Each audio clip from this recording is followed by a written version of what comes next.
Today we're going to talk about Leonardo da Vinci. Now, one thing I want you to do is don't call him Da Vinci. That's not a last name. It tells where he is from. At this point in history, great families often had last names. Some people do. Bramante, Michelangelo, Buonarroti. But many people do not have family names yet. And so when they're identifying someone, they would say something like, oh, it's John the Miller, John Miller. Or it's the guy who moved from another town. Let's see. It's Leonardo, who came from Vinci. And he came from Vinci to Florence and, of course, became one of the world's most famous painters. You see here I have a list of artists that I'm calling the High Renaissance artists in Florence and Rome. They were active in Florence and or Rome, although some of them were born elsewhere. Leonardo was from Florentine territory, but from a different town, Vinci. Raphael and Bramante were both born in Urbino.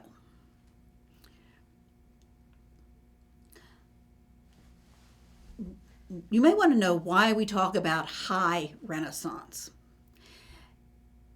In earlier periods of time, when they were putting together art history, they had a kind of biological model. They would think that historical periods had an early period where they were trying to acquire the skills for the mature period, and then they would decay into old age, senility, something like that. So they had labeled, of course, the Quattrocento was the early Renaissance, the 15th century. The High Renaissance, we usually say, is from around 1480, 1485, during the works of Leonardo da Vinci, to perhaps the death of Raphael in 1520. So a fairly short time span. And then it was followed by something that we call mannerism, which we'll be talking about. Today, we don't usually have a pejorative view of a period or say, oh, this was what they were trying to do. But the terms are still with us. And many people do feel that the artists of the High Renaissance achieved something that was remarkable. They had qualities of monumentality. Even if something was actually small in size, it appeared to be monumental. It was the epitome of harmony and grace. There was a great new knowledge of anatomy, for example, as we'll see. And many of these artists were accomplished in more than one area, not all of them, but here are the ones that we have, which I have listed here. You can see that they have more than one skill. Leonardo, for example, was known as a painter, what today we would call a scientist, and a musician. Of course, nothing is lasting and nothing is known about his music because he wasn't a composer. He played music. So we do have some knowledge about him as a painter from surviving paintings, and some of his notebooks have survived, and that is where we can find out about his interest in the natural world, what today we would probably call a scientist. Michelangelo is a sculptor, an architect, a painter, and a lyric poet. And of course, we have surviving examples of all of those. Raphael was a painter, but he also designed some buildings, so he also did some architecture. Donato Bramante, is very interesting because he was trained as a painter, but he's known as an architect. I've only seen one painting by Bramante. I don't know if there are others. But as an architect, he epitomizes what we would consider to be the High Renaissance, the height of balance and harmony and the use of classical antiquity to new purposes. Let's talk about Leonardo. We say that he's a scientist. Now, the word scientia didn't mean quite what we would mean by scientist. Scientia was knowledge. But with Leonardo, we really can talk about his knowledge as though he were a scientist. There was no profession of scientist. But he used the scientific method, the idea of empirical observation of the natural world. He was very interested in how did things work? How did the human body work?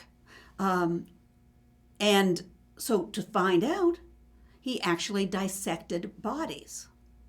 Both Michelangelo and Leonardo dissected bodies to find out how the muscles and the bones and how the different parts of the body worked so that they could improve their knowledge of anatomy for their art. But Leonardo had another reason, and maybe that was even his primary reason.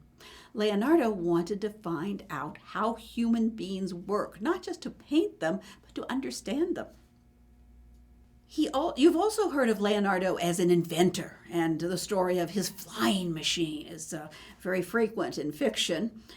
Yes, he did design some aerodynamic machines. Did he ever get them to work? I mean, I've seen TV shows and movies where Leonardo goes flying off. Well, no, he never got them to work. What he did was study the anatomy of different flying animals, such as birds and bats, and try to imitate that. He has a kind of proto-helicopter, a screw. Now, and he also had a automation that would have been a car that was self-propelled by clockwork, essentially. Did they work? Well, as far as we know, they didn't actually work. They didn't actually come into fruition. But he had the idea. And he didn't have some things that we have today when they started creating automobiles and helicopters and airplanes that actually worked. Of course, they had an internal combustion engine and gasoline and things like this. I mean, a human being simply couldn't say flap his wings like a bird because we don't have that anatomy. He also came up with such ideas as contact lenses. I don't know that he ever created any, but there was the idea of putting pieces of glass actually in your eye, rounded around your cornea, so that you could see rather than wearing eyeglasses. One of the things that I find fascinating is that he was, as we said, he was very interested in how the human body worked. And in his notebooks is the idea of the circulation of blood. Now, if you study the history of anatomy or the history of medicine, you'll find that Harvey, and I think it's the 18th century, but much later discovered the circulation of the blood. Well, Leonardo didn't publish, but evidently he knew about it. He'd figured it out. And we're looking here at 2 pages of his anatomical drawings. We'll take a little closer look at the fetus in the womb. And you see here a study of the anatomy of a leg and the throat, the esophagus, different parts of the body. And he writes in a kind of mirror writing. In other words, he writes from left to right, and it's sort of backwards according to how most of us write. And if you hold it up to a mirror, you can read it. Now, some people think that was because some of this knowledge wasn't something he'd want everybody knowing about. As I said, dissection, for example, was technically illegal. So maybe he didn't want somebody to read it. The other idea is it just might have been easier for him. It's been suggested that he was left-handed. I think that's pretty clear, that he was either left-handed or ambidextrous, which I've also heard. And that if he was writing from left to right, that he wouldn't be dragging his hand through the ink and he perhaps could write faster. So for whatever reason he did it, he has his mirror writing, which you see covering the pages of his notes.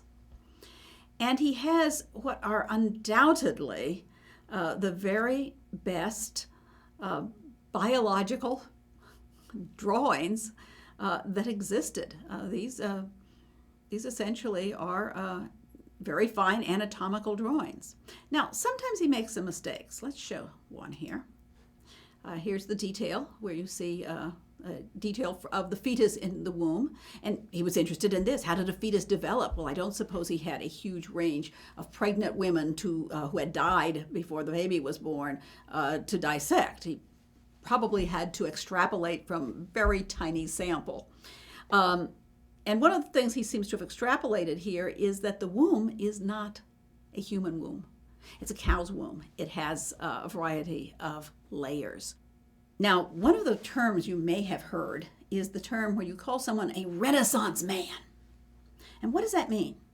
It's the idea that someone has universal knowledge. Not that they're a jack of all trades, but master of none, but they really know many, many different fields. We might say knows everything. Well, nobody knows everything, even in the Renaissance. Today, it would be almost impossible for a person to be a nuclear scientist and a fantastic sculptor and a brain surgeon and all sorts of different knowledge. Our knowledge has become so great, it has become compartmentalized. But in Leonardo's day, he probably knew more about the natural world than anybody else, certainly anybody else in Europe. So he had a very broad knowledge, and he's often cited as the Renaissance man who could be both scientist, inventor, musician, and painter.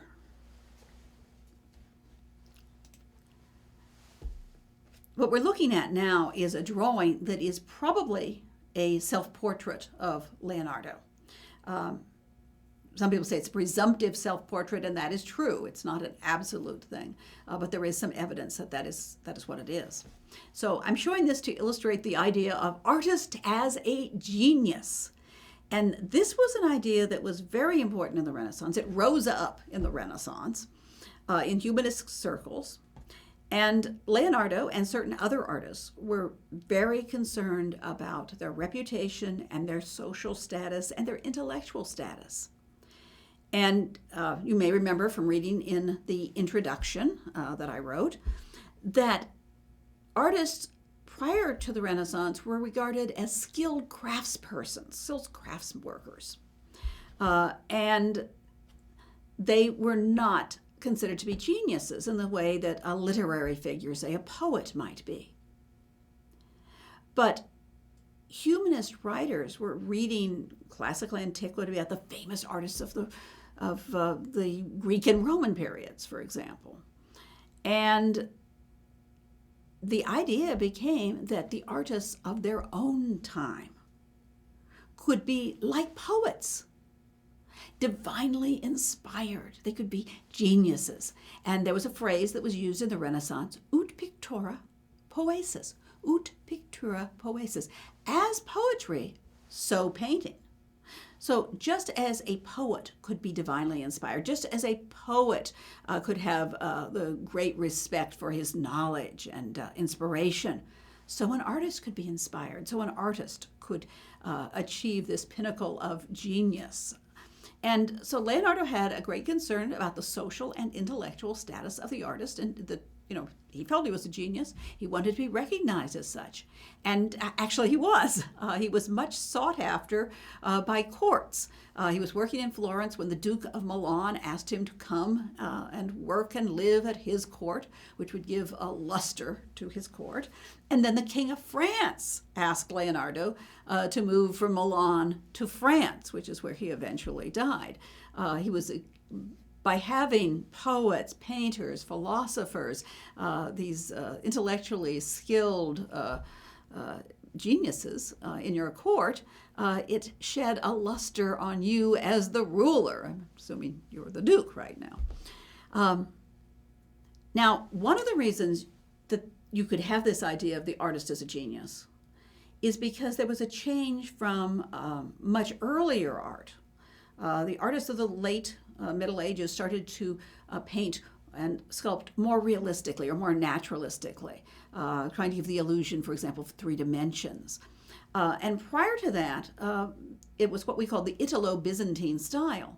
And in Byzantine art, there were certain patterns. People make variations, but you will note when you look at Byzantine art, for example, the Madonna always seems to have the same physiognomy and her head's tipped over the same way. And so they weren't studying the anatomy. There's nothing wrong with that. They were portraying spiritual beings. But the artists of the Renaissance didn't want to do that. They wanted to make art that looked believable. And to do this, to paint the natural world, the artist had to know things like anatomy. Okay, Leonardo and Michelangelo went so far as to dissect, but an ordinary artist might simply study from the nude or study from the live model. They had to know, well, they didn't have the word psychology, but what we might call psychology. They had to know how people thought and reacted and how that was reflected in their body. It's like Alberti's term. When Alberti is writing his book on painting in the 15th century, he talks about the artist has to show more than just the physical appearance. He has to show the movements of the mind. In other words, the inner man. Show the character. And we're going to see how wonderfully Leonardo does that. Also, the Renaissance artist had to know mathematics, not only to do things like linear perspective, but also to find out what were the ideal proportions of the human body. And Leonardo did that. He worked on the idea of ideal proportions and had drawings, and we'll see that reflected in his art. Also, of course, they had to know about literature. If you're going to portray Venus or Hercules or what other classical figure, it's a good idea if you know the stories. You may remember when we were looking at the Limboy brothers, I showed you a picture of the sun traveling in his chariot through the heavens. So presumably it was Apollo or Helios, the sun god, and yet what he looked like was a king on a gypsy caravan pulled by winged horses through the clouds. It was a kind of medieval way of thinking of the classical deity. By further into the Renaissance, by the second half of the 15th century, artists were trying to make their classical figures more like what the Roman artists would have shown, because they were finding more and more sculpture. And they also, of course, had the descriptions of paintings that were in authors like Pliny, for example, or Lucian. So they had to know something about literature as well. So you see that the human being has to know, and he wants to portray the visible world around him.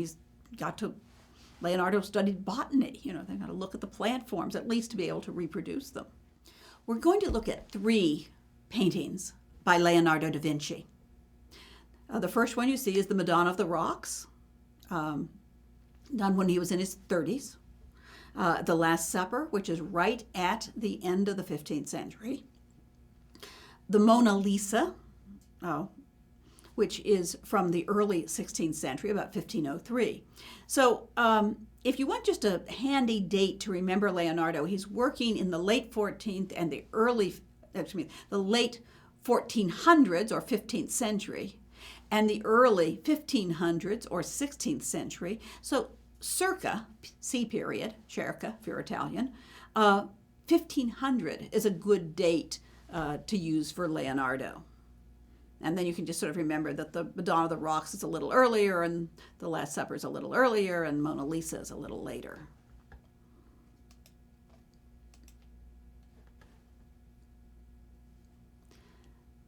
There are 2 versions of the Madonna of the Rocks. The one that you're looking at is the one from the Louvre in Paris.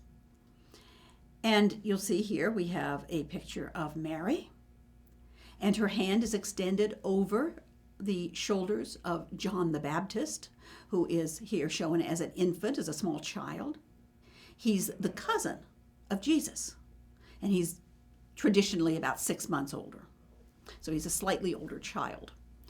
He's on his knees, he has his hands in a praying position, and he's looking toward his younger cousin Jesus, who is looking back and is blessing him. The gesture with the 2 fingers, and he would be making the sign of the cross with that. Right next to Jesus is a beautiful angel who looks out toward the viewer, but points to John the Baptist. I've always thought that was a really odd gesture. Shouldn't she be pointing to Christ? Why point to John? John's the one who traditionally points to Christ. But it does draw your eye back across the picture to John, to the other figure. Now, right above the angel's hand, there is a foreshortened hand of the Madonna. and it is held over the head of Christ in a protective gesture. Mary, however, is looking down at John. And so you can see how your eye follows from one figure to the other. They have interconnected gazes and gestures. And then, if you look at the figures, you'll see that Mary's head is the apex of a kind of triangle. Her arm becomes the side, or it's a pyramid because it's three-dimensional. And you'll find that many Renaissance artists, particularly these high Renaissance artists of Leonardo, Michelangelo, and Raphael, that many of them use this idea of geometric unity. And very frequently it is a pyramid or a triangle that unifies multiple figures instead of having them all, say, in a row. Here's John, here's Mary, here's Christ, here's an angel. Whoop, whoop, whoop, whoop, whoop. They become one shape. And it's a very stable shape. It may even have some Trinitarian significance because, of course, it is a triangle with three sides, as the Christians believe that God is three persons in one being, God the Father, God the Son, and God the Holy Spirit, possibly. At least we know certainly that it forms a very stable form in the center of the composition. And as you can see, this is a pretty symmetrical composition. You have, of course, the angel and Christ on one side and John on another, but the gazes sort of help draw you back to the side where there's only one figure. This is also an example of the ideal, beautiful, graceful proportions, both in the body and in the face, and particularly the face of Mary and of the angel. And the face is divided into three parts, which has been carefully measured with these beautiful ovoid faces. And then just a close-up here of the angel and Mary's hand and the Christ child.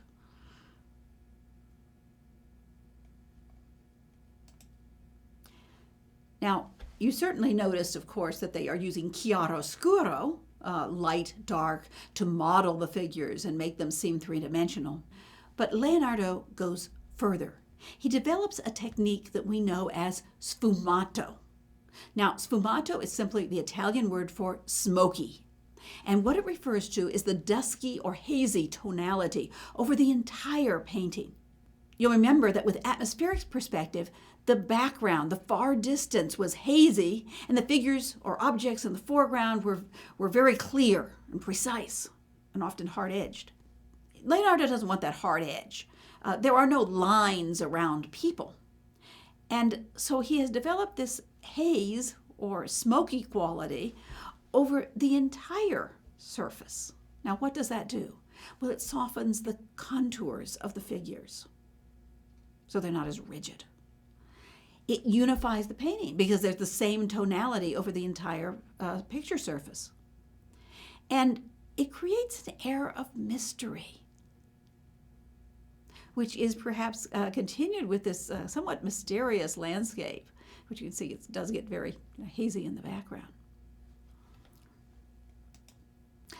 Now, we do know what the patronage was for this painting.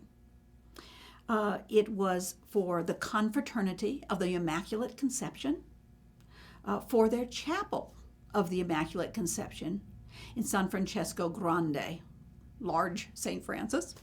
No, I better not say that. We do know what the patronage of this painting was. It was commissioned by the Confraternity of the Immaculate Conception for their chapel, the Chapel of the Immaculate Conception, in the Church of San Francesco Grande in Milan. Now, confraternities were organizations. I should say they were clubs. They were groups. They generally had a religious purpose. And I guess the equivalent today would be something like the Masons or the Knights of Columbus. But there were many confraternities, and people united for religious reasons, social reasons. This particular one, of course, obviously had a particular devotion to the Immaculate Conception. And I need to explain what that is because a lot of people don't know what that means. They've heard the term, but they think it has something to do with the virgin birth, that Mary gave birth to the Christ while still a virgin, this idea of Christianity. However, it's not the virgin birth. That's the birth of Christ. The Immaculate Conception has to do with the birth of Mary. And it was the idea that Mary was born without original sin. Now, you remember that the Christian idea was that all human beings are born with sin. It's what they call the original sin, and it's passed down from the sin of the first parents, Adam and Eve. And every single human being is born with original sin and can never be good enough to save themselves. That's why they need the sacrificial death of Christ in order to, when they say save, they mean not to go to hell, to go to heaven. But if Mary were born with original sin, how could she be a worthy mother, a worthy vessel for God incarnate? And so that was the idea that they struggled with, and they came up with the idea that Mary was given a special dispensation, that she was the only fully human, since Christ, of course, was believed to be God, that Mary was the only fully human who could be born without the taint of original sin. Now, this was an idea that was not yet a dogma, but it was widely believed. And it was particularly promoted by the Franciscans, including the Franciscan Pope Sixtus IV, who was ruling at about this time, during the 1480s. We call this painting the Madonna of the Rocks. Well, why rocks? Well, as we look at it, we see this landscape that has, it's very rocky. You've got pinnacles, and what's going to be cliffs, and almost a kind of canopy made up of these rocks. And this is believed to relate to a verse in the Bible from Song of Songs or Song of Solomon. You see the second chapter, 14th verse, in part. The bridegroom speaks to the bride, and he says, "My dove, in the clefts of the rock, in the hollow places of the wall, show me thy face." The word hollow places is caverna, as you can see. So we're referring both to the clefts of the rocks and to the caverns. And this idea of a rocky grotto was believed that the cave of the Nativity, that the Nativity took place in a grotto, a cave. You could go to the Holy Lands if you wanted to go to Jerusalem, or rather if you wanted to go to Bethlehem, and see the grotto of the Nativity. So it may refer to that cavern, the place where Christ is born. And there is an analogy made in the theological literature between the cave of Christ's birth and the cave of his tomb, the rock-cut tomb in which his body was placed. So a reference both to his miraculous birth and to his expiatory death.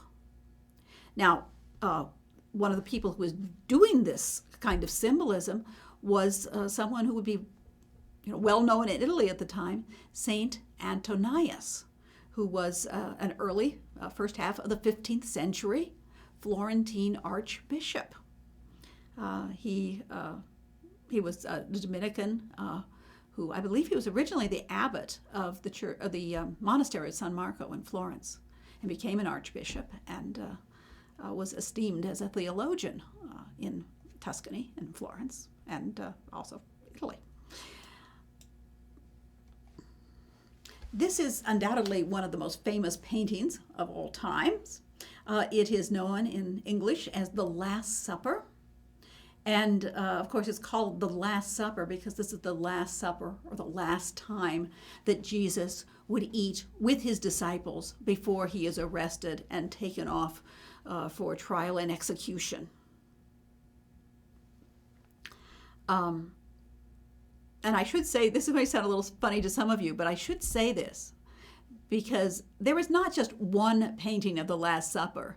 There are hundreds of images of the Last Supper. This just happens to be a particular famous one, so it's not the only painting of the subject. The painting is on the wall of the refectory or dining hall of the monastery of Santa Maria della Grazia in Milan. And as you can see, it was painted just before the end of the 15th century, 1495 to 98. There was a tradition in Italy of painting the Last Supper on the end wall of the refectory or dining hall of a convent or a monastery. And so it would be as though Christ was at the head table and the monks and the nuns were dining with him. Now, one of the things about the Last Supper is that it is not in good condition. In fact, it started falling apart almost immediately after it was painted. We said that Leonardo was a kind of scientist, that he used an empirical method, and in this case he experimented. And he wanted it to be like an oil painting with the luminosity, but he was painting on plaster. And as you know, plaster can soak up moisture, and oil and water do not mix. And so he's using some kind of oil mixture. We don't know exactly what it was, but it didn't last. And it became deteriorated immediately. And then over the centuries, various other things were happening to it, from the monks putting a drapery in front of it and then pulling it aside when someone wanted to come in and see it and paid their money. And that would knock a loose paint off, and it would keep the moisture in, so it deteriorated further. During World War II, when Milan was bombed by the Allies, this whole room was destroyed. The wall was spared. The two end walls mostly survived. The ceiling was gone. The side wall was gone. It's just rubble. But miraculously, almost, it survived. So fairly recently, the 80s and the 90s, there was a very long restoration that was performed with this picture.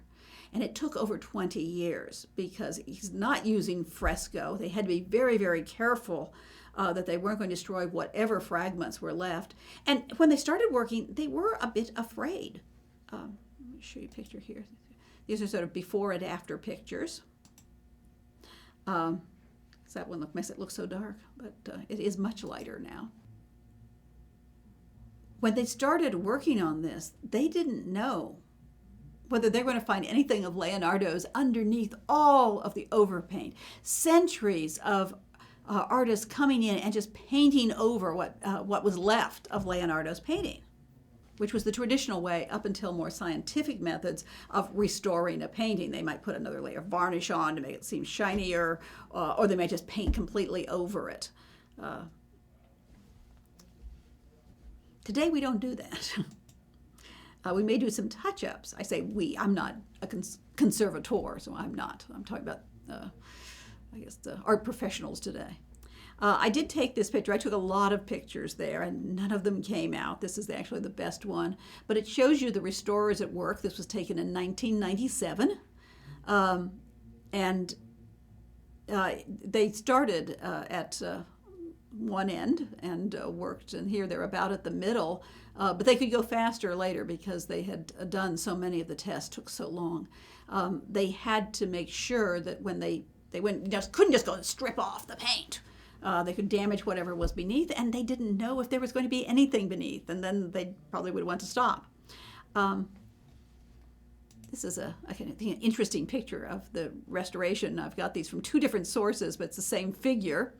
And you can see at the top that it's a black and white photograph of one of the apostles, and his mouth is shut and kind of downturned, and he has this sort of ski-shaped nose, which I say always reminds me of either Bob Hope or of Lorenzo the Magnificent, because that's how he appears in his portraits, with this sloping nose.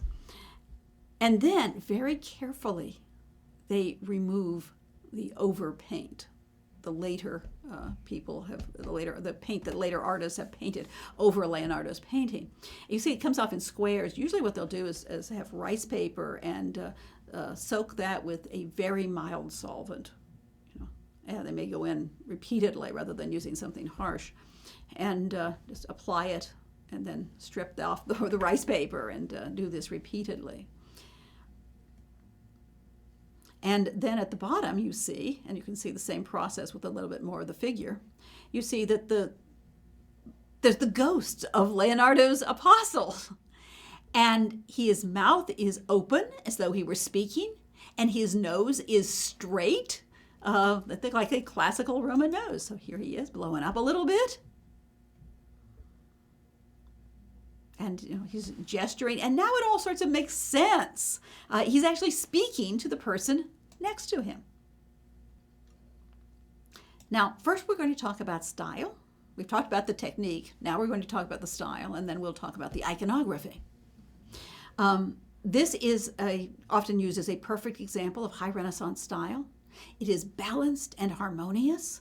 You see, it seems predominantly horizontal, fitting on the end of the wall with this long table, which was traditional in Tuscan painting, to have the long table, the Christ in the center, very symmetrically organized.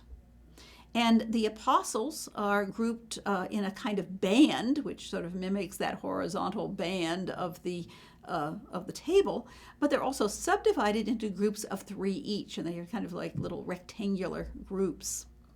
And Christ himself is an equilateral triangle, so you have that geometric organization. And the strong horizontals that you have, the table and sort of the band of the apostles, and then the rafters up ahead, the rafters up above, are countered or balanced by the verticals of these dark shapes, which evidently were tapestries. And you can see that there's some vertical blue paint decorating the table. And of course, you have these vertical windows behind Christ. I don't know if you can make it out, but there's a lunette or a half circle above the center one. So it's almost like having a canopy over Christ's head, only of course it's behind, but visually. Or if you extended the circle, it'd be this giant imaginary halo to mark his place. The halo being a symbol of the holy person, referring to the idea of radiance coming from them. It uses one-point linear perspective, and you can see that quite clearly in the rafters, with Christ's head as the focal point. The figures are ideal. They are monumental. And one of the things you'll find out about the High Renaissance is they always show the emotion or the movements of the mind, the idea of something is going on in those figures' heads, but it's restrained.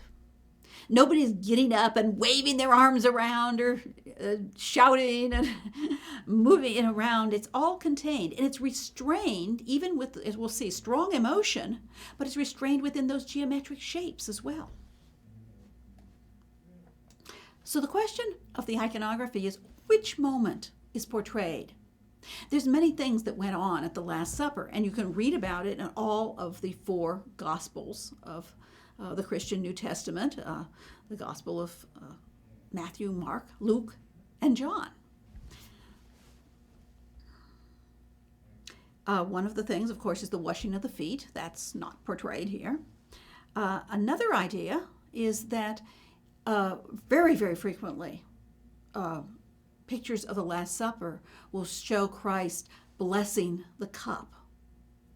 And then it refers to the Eucharist and to Christ's sacrificial death. The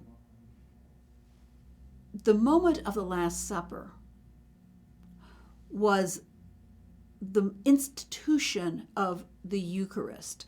Now, the Eucharist is a word that means thanksgiving, but it refers to the ceremony of the Mass or the sacrament of the bread and wine. And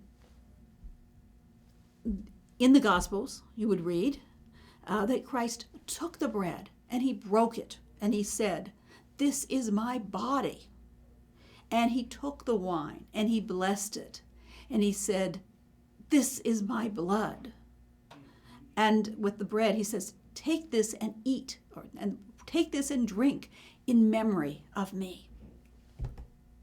And those words are repeated by the priest at every Mass. And it is the moment of the consecration when the bread and the wine, according to Catholic doctrine, become the body and blood of Christ. They are transformed. It's a miracle. It's a mystery. They are truly, in some respect, that's a mystery, the body and blood of Christ under the appearance of bread and wine. Okay, that's very, very frequently shown. Now, when you look at this picture, there are some references to the Eucharist. Christ's hands are outstretched. One of the hands seems to be gesturing toward the bread. And the other hand, which was very hard to tell until they cleaned it, seems to be gesturing toward a glass of wine. His hands are outstretched. But Christ is not breaking the bread or blessing the wine. So it doesn't seem to be the moment of the institution of the Eucharist. What it is the moment when Christ announces, "One of you will betray me." Here they are at the Paschal feast, this very important Jewish ceremony of the Passover. And he's dining with his closest associates, his very best friends. And he says, "One of you will betray me." And how do we know that? We know that because of the way people are behaving. We know that because of the movements of the mind, you might say. The gestures and the poses of the figures tell us what they're thinking. And I always felt like you could put little cartoon bubbles up over everybody's head and say what they were thinking. Now, you might come up with slightly different ones, but let's look at some of these. You'll notice St. John. And St. John is the youngest apostle. He's the one who is called the beloved disciple. He's generally shown in paintings of the life of Christ as the most youthful, the most beautiful of the disciples, and you can see here with the long hair. And for those of you who read the Da Vinci Code, it is not Mary Magdalene. Absolutely not. It is St. John. We know it's St. John because St. John is always right beside Christ at the Last Supper, and he does have this youthful, beautiful youth appearance. Now, traditionally, and I'll show you this in a minute, John is shown reclining on his master's breast because that is what the Bible says John was doing. And we'll explain that in a little bit. But here, it's almost like he's fainting away, like he's drawing away from Christ. He's just overcome with emotion. And then you have the figure next to him, and this is Peter. Peter has a traditional physiognomy. He's shown as a man with a gray kind of square beard and often with a tonsure. And it's almost like he's pushing John aside. And we'll see in a minute why he's doing that. And you can see the figure next to him, which we'll talk more about, who's drawing back from Christ's words. On the other side of him are three other disciples. And you'll notice there's one whose hand is raised as he's pointing upward in a gesture of what? Prove it! The Roman author Quintilian talked about different rhetorical gestures, and the hand point, the finger pointing upward is to make a point. But also here it does. It's almost like he's saying to Christ, "Prove it! I don't believe that one of us would betray you." And this is Thomas. Thomas was known as Doubting Thomas because after the death of Christ and the resurrection of Christ, Christ appeared to the disciples in the upper room, and Thomas wasn't there at the time. And so all of the other apostles got to see that Christ had resurrected. And when Thomas comes back, they say to him, he's come back to life. And Thomas said, I'll believe that when I can see him and put my hand in his wound and really test it out. He'd have been a good empirical scientist, I guess. He had to test things out. So Christ appears and allows Thomas to put his hand in the wound. And so basically, Thomas was saying, prove it. And here, that same character is a little bit earlier in the story. He's pointing and sort of demanding that Christ prove it, that there is really one of these people who will betray them. Right next to Christ, we see James. James is pulling back in horror. Can't believe someone would say that. And you'll notice that Philip next to him is leaning forward and pointing to himself. And he really seemed to be saying, it's not me. You couldn't think it would be me. So the different characters of the people are coming through. Now, I said I'd talk about this figure right here. You can see that Peter is sort of thrusting John aside, and his hand turns back and in a very complicated gesture, and what he's doing is holding a knife with this kind of backhanded gesture. Now, before it was restored, what it always looked like was that there was this disembodied hand coming out behind the figure next to him, holding a knife. I was going to say, it looked like somebody, a little tiny person was hiding there with a knife and sticking it out. Evidently, they didn't understand this complicated, as I called it, backhanded gesture. But we do have the drawing that Leonardo made for it. So you can see the complicated gesture, and what he's holding is a knife. You may remember, if you've read your Bible, that when Christ is arrested, Peter is the one who wants to fight. He takes a knife or a sword, and he cuts off the ear of one of the soldiers or the soldier's servants, and Christ has to heal the man. So here is the man of action, if you will. Peter has grabbed the knife, and you can see him thrusting himself forward and saying, okay, tell me who it is. I'll take care of him. And then we've got the group at the end. This group of three right at the end of the table. And we have the figure who is reaching out and pointing to Christ while he's looking at his friends. Now his mouth is open now that he's been restored, so he's conversing. And you could almost hear him saying, did you hear what he said? And the other guy in the end, I always imagined him shrugging and saying, I heard it, but I can't believe it. So there is this very animated discussion going on. Now, how does this relate to how other people portrayed the Last Supper? Well, I'm going to show you a work of maybe 15 years. I've seen several dates on it, but during the 1480s. Ghirlandaio, who incidentally is the painting teacher to whom Michelangelo was apprenticed. Leonardo was apprenticed to Andrea del Verrocchio, but this is Michelangelo's teacher. Ghirlandaio was a very well-known painter at the end of the 15th century in Florence.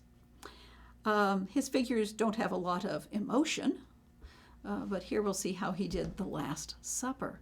And it's shown in a very beautiful room with a landscape that you can see the tops of the trees and the birds flying around. And even there's a peacock seated on the window. Down below we see a traditional table parallel to the picture plane, although this has two L's at the end and seems to come out at us. And all of the apostles are arrayed behind the table except one. We'll talk about him in a minute. They all have their gold disc halos to show that they are saints. And you'll see here that John is reclining on his master's breast. It looks like he went and took a snooze at the table. Now, what this actually would be if they were dining in Roman style, which would be certainly quite likely at the first century, the Romans had occupied Judea. Romans do not sit up on chairs or benches when they are feasting. They have couches. And usually you would have two or sometimes even three people to a couch. So when I hear that about John reclining on his master's breast, I always assumed that they were reclining on couches and that John, leans back against Christ. Those two are sharing one dining couch. Well, They didn't do that in the 15th century or the 16th century. Didn't do that in the Renaissance. People would sit up at the table. And so here they're sitting at the table and he has to make some kind of sense out of reclining on his master's breast. So that's what John is doing. It looks like he's taking a little snooze on the table. That becomes kind of complicated in the sense of the drama that's going to unfold. This is a different moment in the story of the Last Supper than Leonardo chose. And the moment that Leonardo chose is unique. Ghirlandaio chose a moment that Castagno, you can read about Castagno in your book, also chose. It's the moment when Christ announces, not one of you will betray me, but who the betrayer is. So there's no mystery. With Leonardo, there's all this mental and emotional agitation. Who is it? Who could it possibly be? Don't think it's me. I can't believe that. All these different emotions are churning up. And it becomes much more dramatic, but restrained because it's within geometric forms. When Ghirlandaio, Castagno, certain other artists did, there was no mystery because it's the moment when Christ identifies his betrayer. And it's easy for us to identify the betrayer too because he's the one guy who's on the opposite side of the table and he doesn't have a halo. That's Judas Iscariot. And what is very hard to see, you probably can't see this in the reproduction, but what happened was everybody says, who is it, who is it, who is it? And then Jesus says, it's he to whom I give the sop, or the bread dipped in the wine. Now, in some versions of that, it shows Judas as being very greedy and, he has to get the food first. He's got to dip the sop first. In this case, though, Christ is handing him the sop. He's identifying him. So now everybody knows who the bad guy, the betrayer, is. But it's interesting, if you look at Ghirlandaio's figures, some of them seem to be staring off into space, or having little conversations among themselves, or maybe breaking up their bread, and paying no attention at all to what's going on. There's a few who are involved. You'll notice Simon Peter, once again. He's seated there glowering at Judas from across the table. And I know you can't see it in the picture, but he's actually holding a knife, the knife from the table, a table knife, in his hand and glowering at Judas. And you can just imagine him thinking, wait till I get you in a dark alley. I'm going to take care of you. It's much less dramatic. For one, we know who the betrayer is. For another, there's only a few figures who seem to be involved. But you have those center three figures with Ghirlandaio, and you almost have to visually climb over John, if you're on Judas' side of the table, to get to Christ visually. So their eyes are locked, but there just does seem to be a barrier between them. Okay, there's nobody on the other side of the table. The door there was cut later, not part of Leonardo's conception, but there was nobody there, The 12 apostles are all on the same side of the table with Jesus. So it's got to be one of them. So who is it?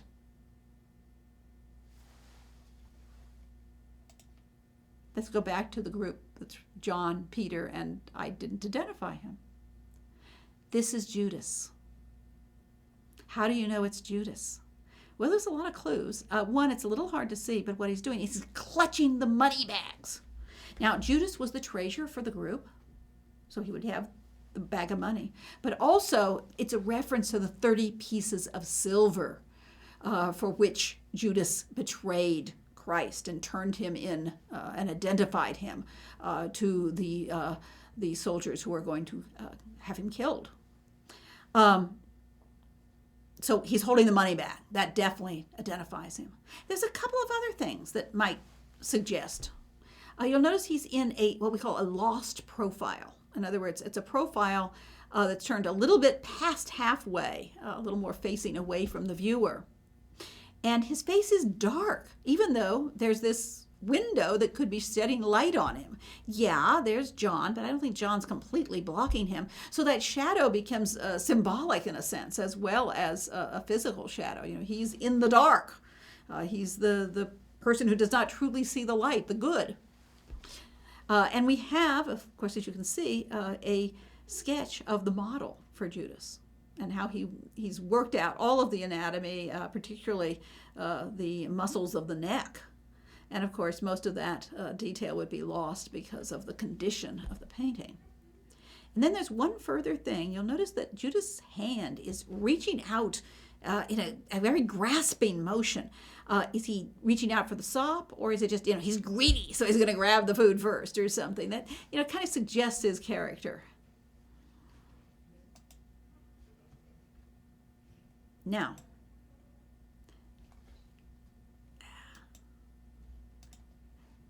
we said that Ghirlandaio and most of the other artists would show when Christ says, "This is the person who betrayed me." But there's no mystery about that. There's much less excitement, because now we know. But when Leonardo picks this absolutely unique moment when Christ says, "One of you will betray me," the emotions of the apostles, all that consternation, all the different reactions are in play. It's much more dramatic. Once again, the emotions restrained. Peter isn't standing up on the table waving the knife. Nobody's screaming or waving their arms around. It's contained within the geometric unity. And we often say that this is the moment of greatest psychological or mental tension. The moment when they don't know who the betrayer is. I want to say it becomes a very magnificent moment of the movements of the mind. Because it shows all those conflicted emotions. We're going to talk about one last painting by Leonardo da Vinci. A very famous painting, possibly the most famous painting in the Western world. In the United States, we call it Mona Lisa, which is kind of a contraction from Madonna Lisa. Madonna means my lady, and we say Madonna, we usually refer to the Virgin Mary. But it could also be a term like Lady Lisa. So this isn't her first name. Her name is Lisa, not Mona. Mona is, I guess we would say Ms. Lisa or Lady Lisa. In Europe, they generally call it La Gioconda for her last name. It is a portrait of Lisa Gioconda. And it was painted in 1503 to 6. It is oil on panel. Leonardo was particularly interested in learning. He learned and was using the oil technique for great subtlety, as we'll see. And there's a number of things that's very interesting about this portrait. It's a little different than the format of most portraits. Traditionally, you had portraits that were in profile, but those became very old-fashioned, particularly when the Italians saw the Netherlandish portraits, where the figures were usually in a three-quarter view. And this is just almost full face, but not quite. It's sort of like 7/8 view. The head is turned almost straight to us, but not quite. So there's a little turn of the head here. And then the body seems to be in a kind of three-quarter view. But instead of just showing the bust or just the top part of the figure, he's showing a half-length figure with her hands sort of folded across her midsection. And she's looking at us.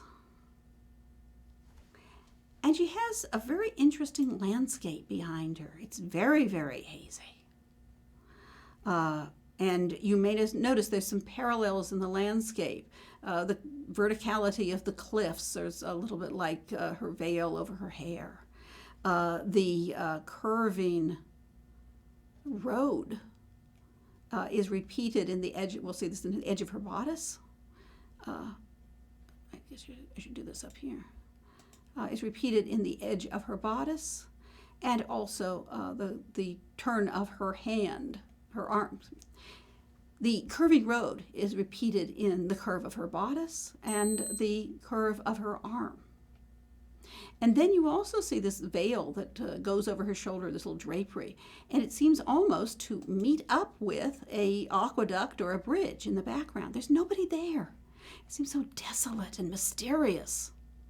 Very, very hazy, as we said. This, of course, is an excellent example of sfumato, the dusky or hazy tonality over the entire painting, which softens contours. And when you're looking here at this detail, you see that there aren't any lines around her eyes. Her famous smile is not some kind of rigid, linear smile. Leonardo is one of the very few Florentines who softens his contours. Like people don't have lines around their heads.